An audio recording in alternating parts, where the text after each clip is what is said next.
Hello and welcome to this episode of the Reset Podcast. I'm your host, Laura Mignell.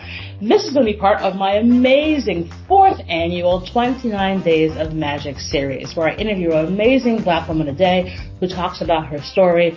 And it's always my favorite thing to do with the podcast over the last 6 years that I've had the podcast. Now, every year I am always surprised and amazed by the amazing women who come knocking through my door on this podcast, but today marks a first. This is the first time I've ever had a mother and daughter on 29 Days of Magic. So I am super delighted to have Judy Jackson and Jonay Jackson, a killer mother-daughter duo, and I talk about their respective journeys, what they're up to, and it's going to be a fantastic conversation. Take a listen. Hi, ladies. Hi. Hello. Happy to be here with my daughter. So, even though I have 2 of you guys here and we have 2 different generations, I'm going to keep some of the podcast the same, but we get a little bit different because I think it imparts that even for this particular group. So, ladies, respectively, what were your first jobs? So, Laura, I've had many first jobs because I grew up, well, candidly, my parents died when I was 16, so I had to work like several jobs at one time. So what I might have said was my first job one day might be a different job since there were several at one time. But one of my very first jobs before graduating from college was being a teacher at a charm school at the age of 19. When my parents passed away, one of my sisters sent me to charm school. Growing up in Bed-Stuy in that era, she felt that I could use a little panache, and some charm school might help me along the way. So I went to charm school for 4 or 5 months. Graduated, top of my class, and they asked me to come back and teach a course. And so ironic in some ways that the course that I taught to upcoming, teenagers was the power of the mind. And primarily they were young women of color, and I talked to them about believing in themselves and positive thinking. And it is kind of a theme that I've just recently realized I've carried through my career. So it's really interesting how the seeds you plant early on become the trees that you grow later on in life. I love that. I think that's almost in a way similar to my as a story, so to speak. I think unofficially my first job was being an assistant to my mother growing up. Whenever she was working, I think I probably started that role when I was about 8. And I think it's ongoing to this day. I've had a really positive relationship with my mother, and I'm very grateful for that in the sense that not every child is lucky enough to have a mother who is so kind and caring and successful. And so to have her in my corner and also be in her corner as someone who can give advice or look over documents or make sure there aren't any typos in an email, little stuff like that, I think means a lot. And so when I got to college and I started actually working and getting a paycheck, one of the first jobs that I had that was really a test to my leadership and coming into my own was being an RA on campus and taking care of residents, making sure that the building was looking nice and that everyone knew where to go to ask questions or, how do I pay my housing deposit? Things like that. So again, just a testament of being someone's person to go to, being helpful, being kind, and always being there. I like that. So, Jonay, I remember it's been 20 years since I was in college. And I remember how I drove my RAs crazy. Because my dorm, I will say that my friends I made my freshman year in my dorm, we are still the best of friends 20 odd years later. So it does come in handy to make those good friends. But also we were troublemakers. So as an RA, how has that experience been for you? It is a wild ride. I enjoy it. I do. I love my job. I think it's very challenging, and I'm very, very glad that I am an RA. I think it's one of those things that really prepares you for work life as someone who hasn't entered the professional workforce really yet, but I know that the kinds of issues that I'm dealing with as an RA are going to be so preparatory. You know, it's stuff like conflict management. You know, there are roommates who are coming to you and say, you know, my roommate's a complete mess. I don't know what to do. I want to move out. And it's like, okay, well, have you talked to that person yet? No. Okay, well, that might be a good place to start in facilitating those conversations, though they might be difficult. Sometimes they're uncomfortable. Sometimes you want to quit just a little bit. But again, it's that challenge, and I like that. I've been doing it for, I think this is my 2nd year, and I'll be going on my 3rd year next year. And I think at that point, it'll be a different challenge of, you know, building up RAs who are just starting, maybe in their sophomore or junior year, who have no idea what they are walking into, as I was. So being the kind of person who can say, hey, I've been through this before. I understand what you're going through. These are all of the things you need to do so that your head doesn't go spinning off of your neck. But again, all that to say, love being an RA, love the challenge that it brings, love my staff. If anyone, you know, is in high school or college and thinking about being an RA, I would 100% recommend it. But proceed with caution. Well, you know, it's interesting. And it's funny, Judy, how you mentioned about how, like, those seeds you planted were those roots that became trees. In the 6 years I've had this podcast, that is the first question I ask every single guest. And basically every single time, whatever someone says is their first job, always directly correlates to what they do now.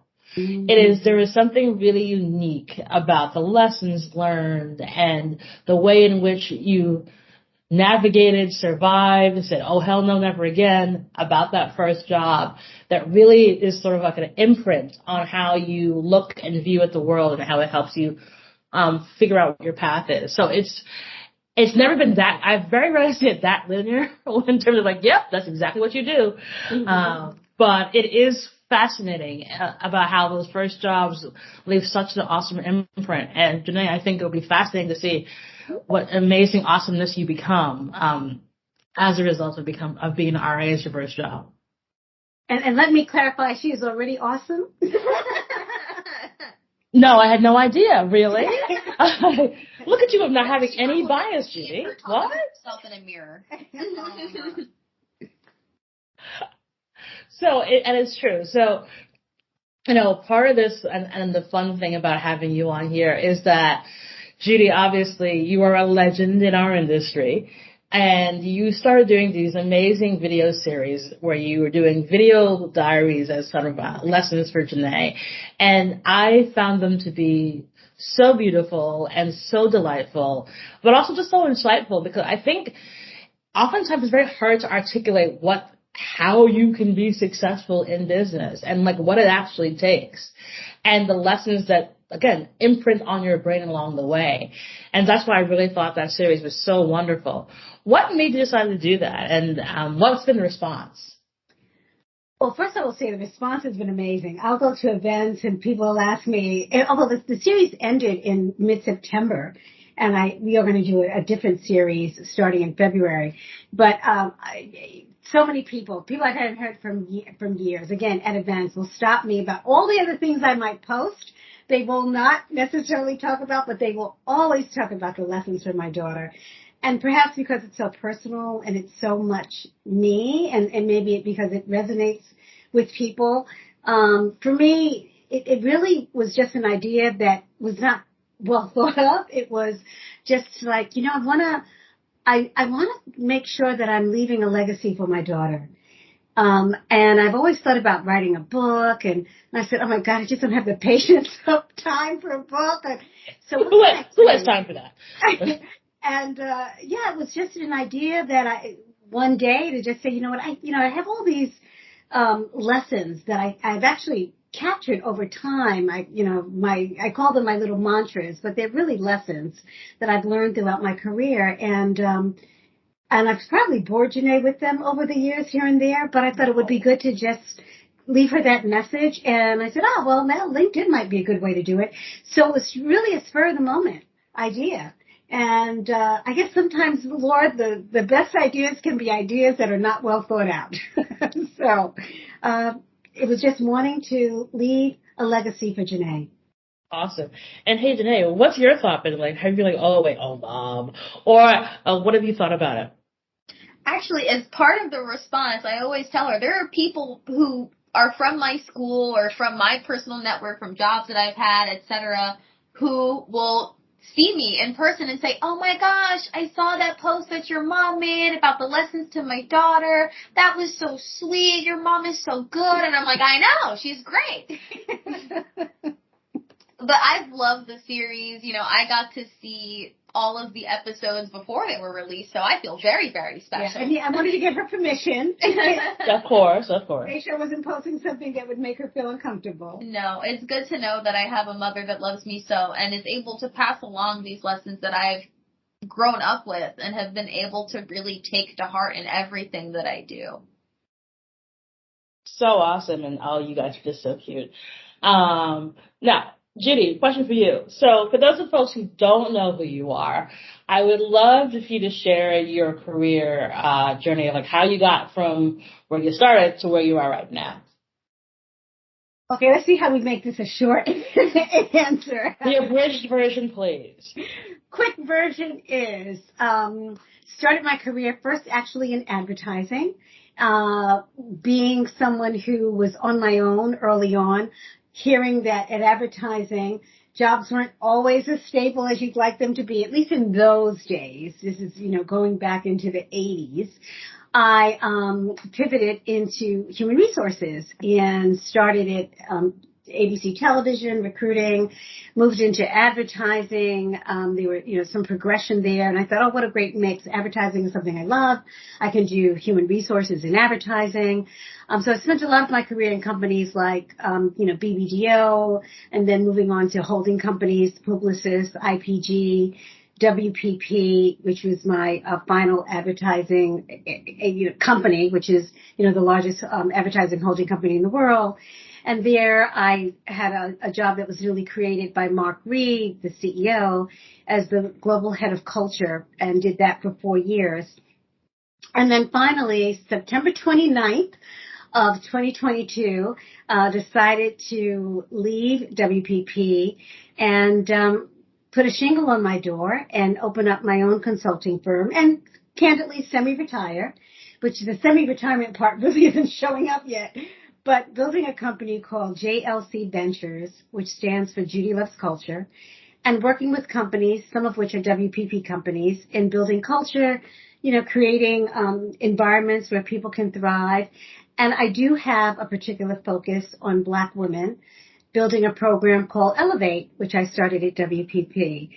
So the one promise I made myself that I'm learning to keep in JLC Ventures is to work with people I admire and respect and to do the work that I love.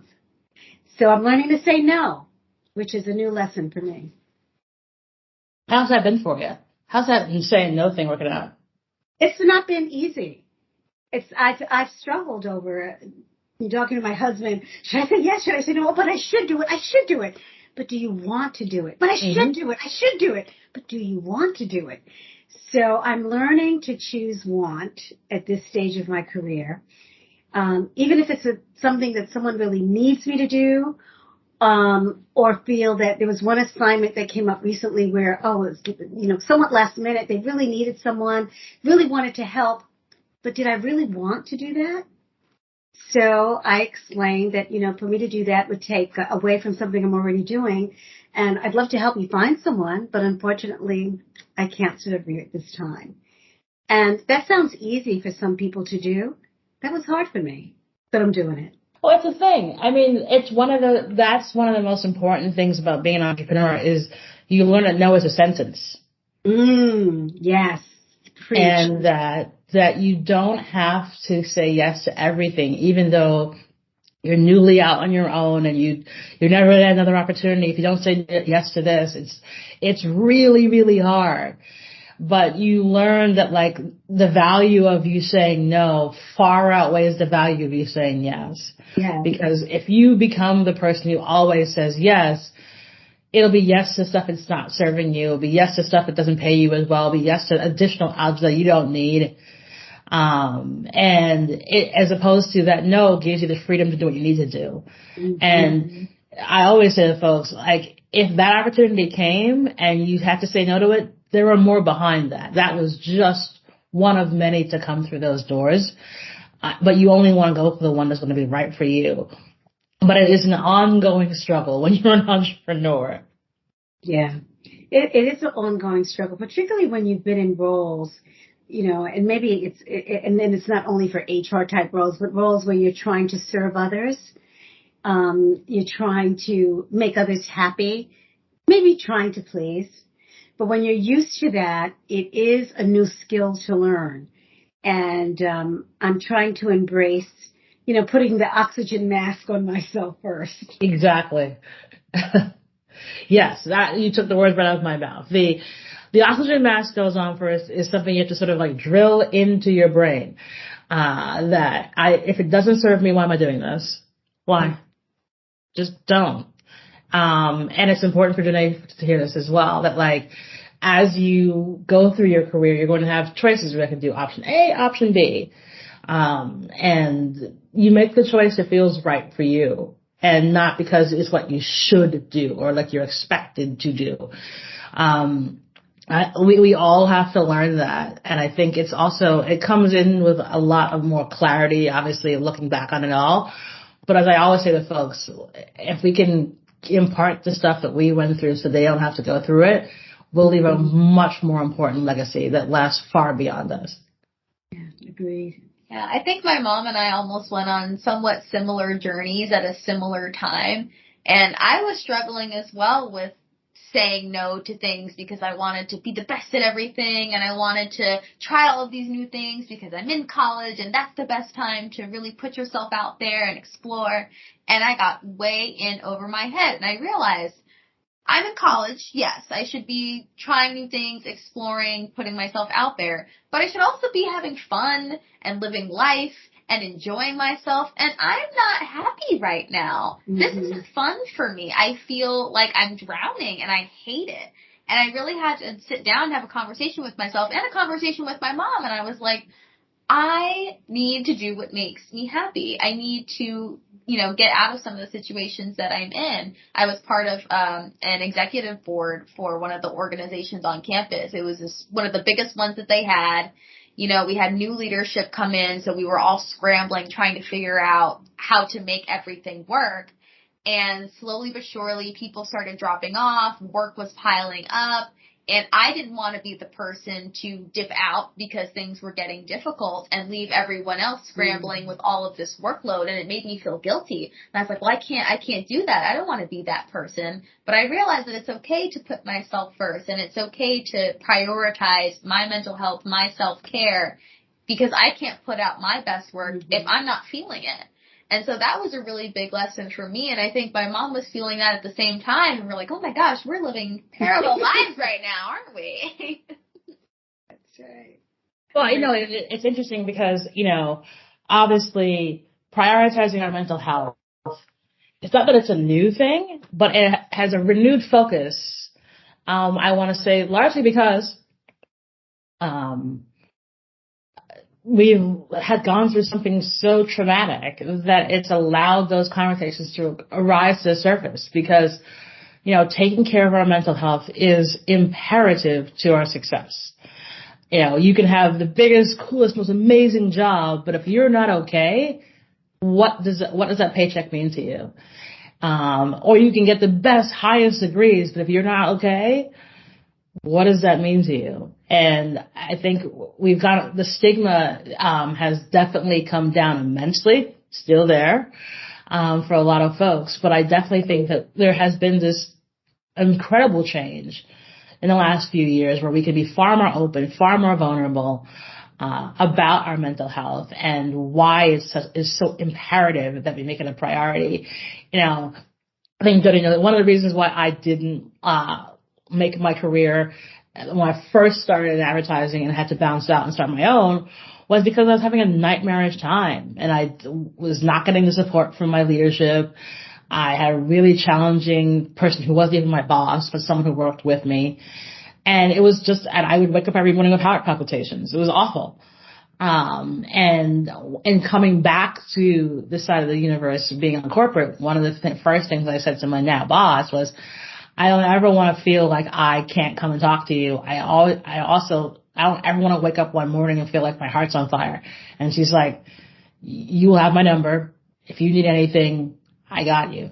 And I say this to my team now. I start every status call with, and I think I'm one of the few people who does this, say, how's everybody doing? For real. And I always say to folks, so if you're not feeling okay, you know my door is always open. My team's chat is always open. But also, if you don't want to talk to me, we have lots of amazing resources within our organization that are here to help. Because the most important thing we can always do is support each other and make sure that we're living our best ways. And I think, Judy, you would probably see, I'm sure you saw this especially in light of COVID, how mental health has properly finally come to the forefront. Oh, no, absolutely. Absolutely.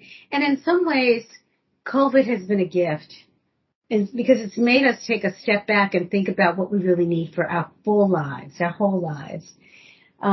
It's sad that crisis can sometimes do that, but I think I've learned more good lessons as a result of COVID than I've learned that. Certainly, yes, we've all lost people, and it was a difficult time trying to learn a new way to live. But it's also taught us or encouraged us to live and to fully embrace our lives and what we want for our lives. And I think that helped me to, even make the decision to, at one point, start working 3 days a week and then eventually leaving corporate America, because it allowed time for reflection of what do I want my life to look like at this stage, and recognizing that I have control. I can make those decisions, and I can make them for myself. That's key. That's the key part about all of this. So we have to make those choices for ourselves. Now, I think as much as we've learned to pay attention to, obviously, our mental health, we also will invariably have challenges. So I'd love for you each to tell me about a time you had a challenge where you're like, there's no way I'm going to get through it. And then you did. I think I want to start with Jonay, because as a college student, I'm sure you had a bunch. Oh, gosh. That's difficult. I think on the whole, I've had a very good, positive college experience. Not that it hasn't been challenging, but I've been very lucky in that it hasn't been too bad. But I think one thing that has been generally a bit difficult in college, and I think just in life, has been being a Black woman in a very heavily white space. I go to a predominantly white university, and it's difficult sometimes. It's hard to find your space. It's hard to find where you fit, and I think sometimes that's why I'll throw myself into different jobs and different organizations so that I can really feel like I'm a part of something and that I'm really making some sort of an impact and that I can be seen and that I can be heard, because otherwise you're just mellowed out by all of the noise that's surrounding you. And so I think that's helped was, really putting myself out there, and especially because I came to Adelphi during the year of COVID. I graduated from high school with the no prom, no graduation, getting the second half of my year taken away, all of that fun stuff. And then starting a new adventure pretty much immediately after that, going to college, living there on my own, having to make new friends and go to classes and, figure out what I want to do for the rest of my life, which is very intimidating. But adding COVID on top of that just makes it a little extra sprinkle of fun. But I think it's been a good learning opportunity for me to figure myself out, to figure out what I want. That's been a key part of figuring out what we want, who we want to be, where we want to fit, what spaces we want to occupy. And I've appreciated that. It's not easy. It's not something that I would have wished upon myself, but I'm glad that I've been able to do that and that I'm working through it. I've had so many challenging times. I wouldn't know which day to talk about. A day that ends in Y? So. Maybe, I mean, the obvious challenge in times obviously is, putting myself through school, not having parents, working 3 jobs while in school. But, those are challenging times. But sometimes when you're so busy trying to get through something, you don't even realize that you're going through a challenging time because you don't have a moment to think until sometime later you realize, oh man, that was rough. I think the most recent challenging time is simply making this pivot to going into my own business. I did not realize how much of an army I had at my access at WPP. If I wanted a deck done, I wanted an appointment made, I wanted a bill processed, whatever it is that I wanted. There was a team that I could just say, hey, so-and-so. And now that hey is Judy. Uh-huh. But, so now I'm learning to build a team. I have a new member of my team that's sitting next to me right now, which is Jonay Jackson, is my virtual assistant. Very affordable, by the way. I would imagine it's below market rate. There's a lot of love in that paycheck. But, I'm learning how to ask for help. That's new for me too, because the help just turned to me. I'm also, what's challenging is that I didn't realize how giving and loving other people are. And that's a weird thing to say, that's a challenge, because I think, sad to say, that I always thought, if people were to do something for you, there was with an ulterior motive attached. Working in the jobs that I've worked in, helping people find jobs, helping people get through life in corporate America, I was always doing something for someone. So now going through this new business, a number of people have come up to me, even you, Lauren, just having this podcast with me and Jonay, with nothing attached, just simply, sure, happy to do it. I think when I went into this, I was so surprised that people were doing things out of the kindness of their heart. And you don't want anything from me? I mean, there's something I'm supposed to do for you? No, you've done it already. So actually my challenges are kind of different. My challenge is sort of is really trying to appreciate the goodness that other people have. And sometimes, Judy, there's nothing someone else wants other than to be helpful to you, maybe to pay back to you, or simply because they're just good people. And I am learning that all over again, sort of like the lessons you learned in Sunday school. Corporate America kind of, puts a different spin on things. And so I'm seeing people in a very different light these days, and very grateful for that. So maybe not the answer you were looking for. Oh, I never look for an answer. These are open-ended questions for a reason. There's not a checkbox that you make. I think it's interesting that what the kind of differences between the two of you when it revolves out to challenges. Jonay, you got a long time to figure out what you're going to be, because you're going to be 18 different people by the time you're 40. Don't worry about it. And that's perfectly fine. That's true. I think for most of us it is, but Jonay is so who you were at 3 is who you are today. But I think in terms of career choice, that could be very open-ended. That's true. But you have not, your values and who you are as a person, I would have expected, I always tell Jonay, I would have expected this 16-year-old, rebellion, and that, she would, just run off somewhere or do something crazy. But she's been incredibly consistent. So I'm no longer waiting for that rebellion. I think I'm over that. But I know that whatever she does, she will hold true to her values, whatever that is. That rebellion will come at a different time, trust. And it'll take a different shape or form. It always does, because I was the same kid until I had my delightful rebellion. Well, thanks, Laura, for that. Thank you. Listen, I'm gonna come from a daughter perspective. Sorry, but I also think that the land of being an entrepreneur is a wonderful and weird and fun and amazing place to be. I think, Judy, I have the opposite thing now. I am so used to doing everything myself and taking care of everything. So now I'm oh no, there's people who do that. And I'm really? Oh, okay. I don't have to worry about this? It's very bizarre. Can I borrow some of those people? I was like, oh, there's like a whole infrastructure and such. Wow, okay, I'm into this. It's been a delight, I'm not gonna lie. But I think the one amazing thing about being an entrepreneur is that, like, no matter where you are, you will be so amazed by the constant stream of people who are just down to help. And here's the reason why, Judy. You are amazing.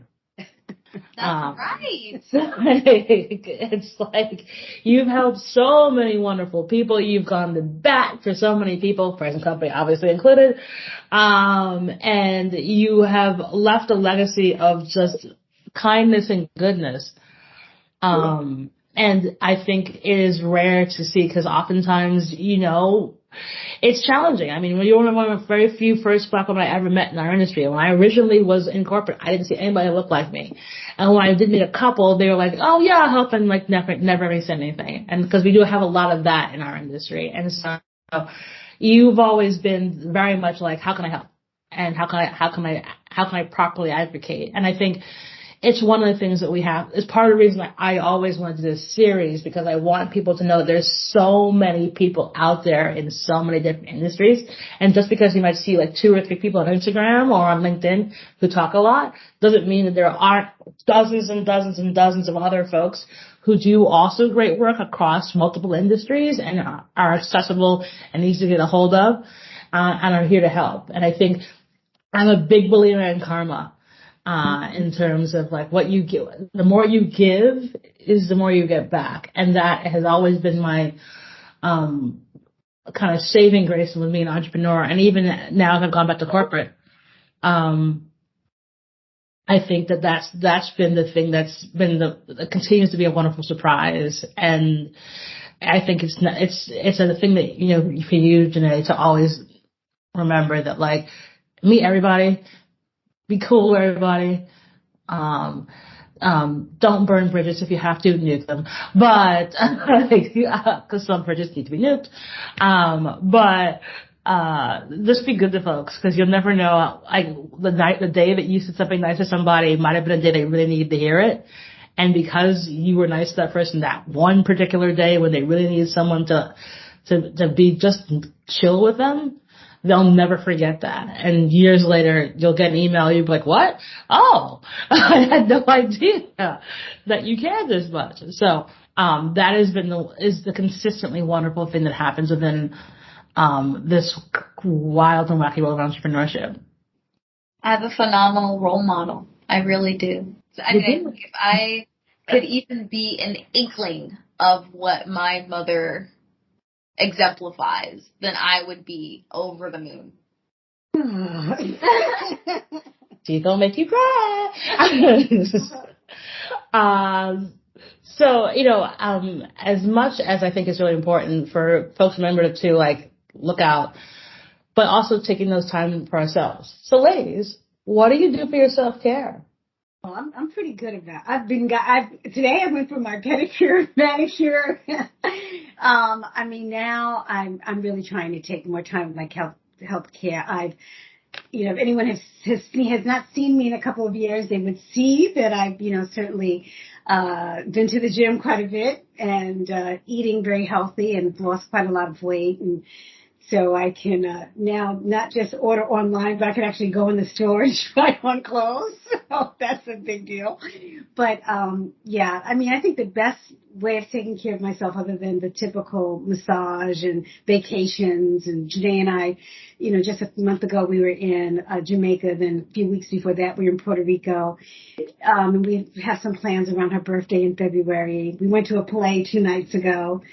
So, just spending more time with my family, whether it's at night watching Netflix on the couch with Jonay and my husband, but, those quiet moments. Oh yeah. I don't know, those are sometimes even more powerful than the trip to Jamaica. Yeah, no, and one of the things that we talk about all the time in terms of, spending time with each other, because I think collectively that is our form of self-care, is sitting down and just hanging out, is quality over quantity. Yeah. And, my mom worked a lot.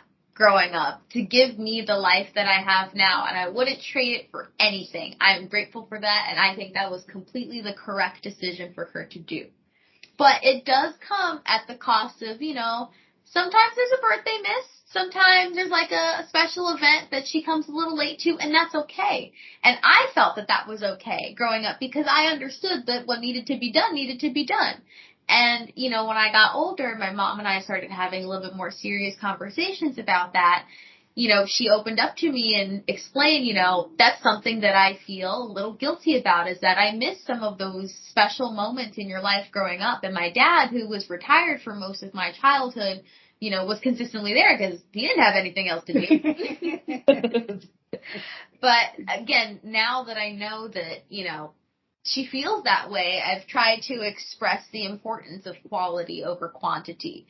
So, and I think that can apply for self-care as well. Even if you don't get self-care quite as often as you'd like to, if the quality of what you're doing is really, really good and you're really invested in it, I think that can make up for it. Mm-hmm. Because when we do spend time with each other, we're very close, we'll go to dinner, we'll, watch a show that we love together, we'll go out, we'll stay in, it doesn't matter. But those are the moments that I will hang on to forever, and that means so much to me. And, I could care less about that one thing that you missed on some day when I was 7, Yeah, that was tough for us. We had some tough conversations around that because I would get a little envious that my husband had all the time to go to every event, every school, PTA meeting, whatever was happening. He was always there. A great dad. And I felt guilty that I wasn't always there. And Jonay shared with me the lesson of quality versus quantity and helped relieve some, not all, but some of that guilt. I mean, today, guilt can be paid back in presents. Just Oh, yes. Told you, team daughter. But I think and honestly, thank you, Judy, for sharing that, because I think, as a lot of working moms out there are in that mode of like, how do you have it all and you just can't? And there's this whole thing about work-life balance, and doesn't exist. It's just called life. And now that you've got a daughter who's in college and sort of looking back upon all of that now and those lessons learned, it's pretty awesome to hear, that today you feel that it's much more about the quality versus the quantity, because it's the moments that matter. And I think about similarly with my mom as well. And like, I wouldn't trade our vacations for her missing a track meet of mine any day of the week. And I think, looking back on it and I think to my future of one day what that will be for me, and if I ever am lucky enough to have a daughter or a son, knowing that this high-powered career is not going anywhere. How I'll figure that out and how I'll feel about it. So I think it's important to kind of really tone in on those moments that truly, truly matter. Now, folks, for my last question, do you have a give and or an ask of the audience? A give or an ask for the audience?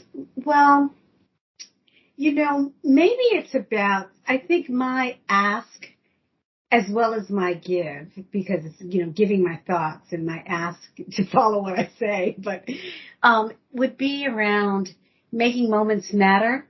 One of the things that I've talked to Jonay and my husband about has been making memories. And that's, one of the reasons for the lessons for my daughter is how do we, make memories that really matter.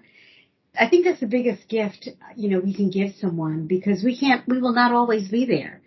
But what will be there is what they remember about us. What's the impression that, whether it's our children, our friends, our colleagues, what will they remember when we're not in the room or not around anymore? So my ask is to make moments matter. I don't always do this well, but put away the phone, truly be present, be there, show up when you can, and make memories. I love that. I'm tacking on to that answer. Go for it. That was my tacking on. Oh, that was your tacking on. You're like, and I co-sign. I love it. Okay, cool. You don't need to add anything else. Yeah, I get it. You have a full-on co-sign today. I love it. Well, ladies, it has been a wonderful conversation with you all. I knew this would be a joy, and it was. I think, the lessons that you all both share, and where you are in your respective lives and careers is so phenomenal. It's the first time we've ever done something like this, and I think I'm going to do it again because I really enjoyed this. But you just have so much, you both are a gift to the world. Like I said, Judy, icon. And Jonay, you're so amazing, and it's obviously because you have an awesome mom. And I wish you nothing but incredible success, as I know that I'll see you killing the game in whatever you would end up deciding to do. Cause you have a good head on your shoulders. And we'll be posting this on all our socials, so feel free to connect with, our friends here. And as I said, this is part of our 29 Days of Magic series where we highlight incredible Black women from all different walks of life, ages, and locations. I hope you'll keep on listening. And that is our show.